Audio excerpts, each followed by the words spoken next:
Welcome to Shriji food. હું છું મનીષા ઠક્કર.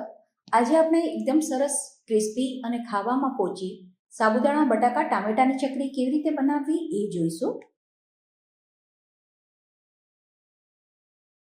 ચકરી બનાવવા માટે સૌથી પહેલા આપણે સાબુદાણાને ચાળીને પલાળીને રાખવાના છે.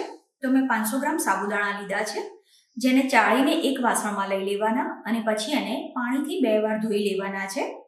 સાબુદાણાને ધોઈ લઈએ પછી એના લેવલથી થોડું વધારે પાણી આમાં એડ કરવાનું અને આ રીતે સાબુદાણાને પલાળીને 8 થી 10 કલાક માટે કે આખી રાત રહેવા દેવાના. બીજે દિવસે સવારે સાબુદાણા એકદમ સરસ રીતે પલળી ગયા હશે. સાબુદાણાનો દાણો પોચો થઈ ગયો હોય અને સાબુદાણા આ રીતે છૂટા હોવા જોઈએ.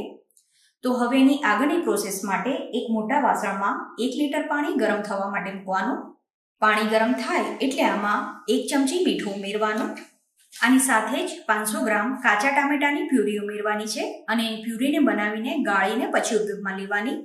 પછી 2 નાની ચમચી વાટેલા લીલા મરચાંની પેસ્ટ ઉમેરવાની અને મરચાંને વાટતી વખતે મેં આમાં થોડું જીરું ઉમેર્યું છે. સાથે જ અડધી ચમચી જેટલું આખું જીરું ઉમેરવાનું. હવે આ બધી વસ્તુને સરસ રીતે મિક્સ કરી દેવાની છે. તો હવે જે સાબુદાણા આપણે પલાળીને રાખ્યા છે એ આમાં એડ કરવાના છે. હવે આને આમાં સરસ રીતે મિક્સ કરી દેવાના. આને આ રીતે આમાં 5 મિનિટ માટે ઉકળવા દેવાના છે. વચ્ચે વચ્ચે આને હલાવતા રહેવાનું, નહીં તો સાબુદાણા તળિયે ચોંટવા લાગે. તો 5 મિનિટ પછી આપણે આમાં 500 ગ્રામ બાફેલા બટાકાનો માવો ઉમેરવાનો.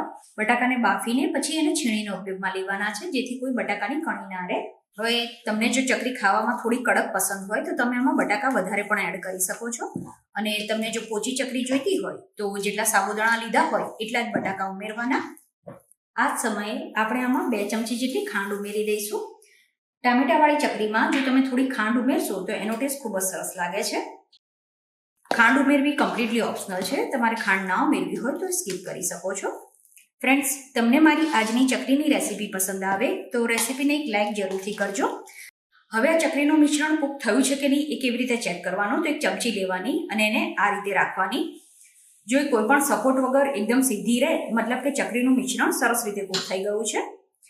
જે ચમચી કે ચમચો તમે આમાં ઊભો રાખો એ પડી જાય તો તમારે ચકરીના મિશ્રણને થોડું કૂક કરી દેવાનું. તો હવે આ વાસણને નીચે ઉતારીને આ મિશ્રણને થોડું ઠંડુ થવા દેવાનું છે. તો મિશ્રણ ઠંડુ થયા પછી તમે જોઈ શકો છો એકદમ સરસ રીતે ઘટ થઈ ગયું છે.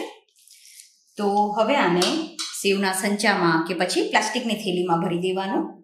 જો પ્લાસ્ટિકની થેલીનો ઉપયોગ કરવો હોય તો દૂધની કે કોઈ જાડા પ્લાસ્ટિકવાળી થેલી લેવાની અને એને ઉપરથી આ રીતે કટ કરી દેવાની છે. પછી જે પણ ચકરી તમારે બનાવવાની હોય સાબુદાણા બટાકાની કે આ રીતે સાબુદાણા બટાકા ટામેટાની એ મિશ્રણ એમાં ભરી દેવાનું. પછી થેલીમાં આગળ સહેજ કાણું કરી દેવાનું. તો વધારે નાનું પણ નહીં ને મોટું પણ નહીં, એવું આ રીતે કાણું કરી દેવાનું છે.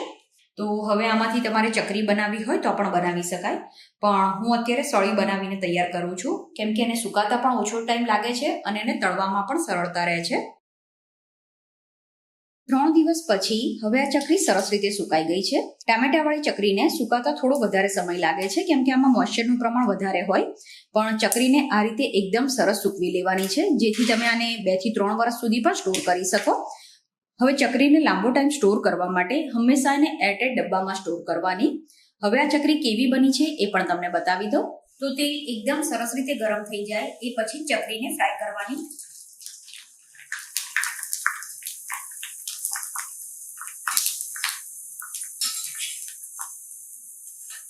તો તમે જોઈ શકો છો ચકરી એકદમ સરસ રીતે ફૂલી ગઈ છે. જણાવ્યું એ પ્રમાણે આ ચકરીને પ્રોપર સૂકવી લેવાની છે. જો તમારી ચકરી પ્રોપર સુકાઈ નહીં હોય તો તમે જ્યારે એને તળશો ત્યારે ખાવામાં થોડી ચવડ લાગે અને સાથે જ આ રીતે ખીલશે પણ નહીં. આપણે આમાં કોઈ આર્ટિફિશિયલ કલરનો ઉપયોગ નથી કર્યો, છતાં પણ આનો એકદમ સરસ કલર આવી ગયો છે. અને તમારે આનાથી ડાર્ક કલર જોઈતો હોય તો તમે આમાં થોડો રેડ ફૂડ કલર એડ કરી શકો છો. આ ચકરી ઉપરથી એકદમ સરસ ક્રિસ્પી અને ખાવામાં ખૂબ જ સરસ પોચી બને છે.